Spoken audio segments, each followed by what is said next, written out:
Today we'll talk about how can you change password on your Google Chrome app. We're going to figure out the solution or know how you can do that on your app.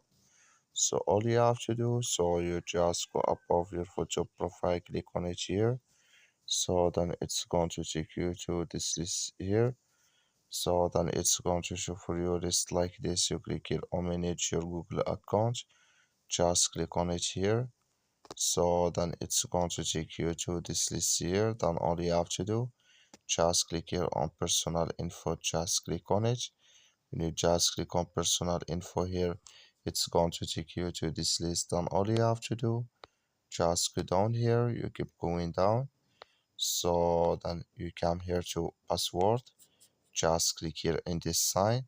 So then it's going to take you to this list here. Enter your password, new password, so your current password. You click on next, then it's going to take you to change your password on your Google Chrome app. That's all you have to do. Thank you for watching. Don't forget to support us by liking, subscribe.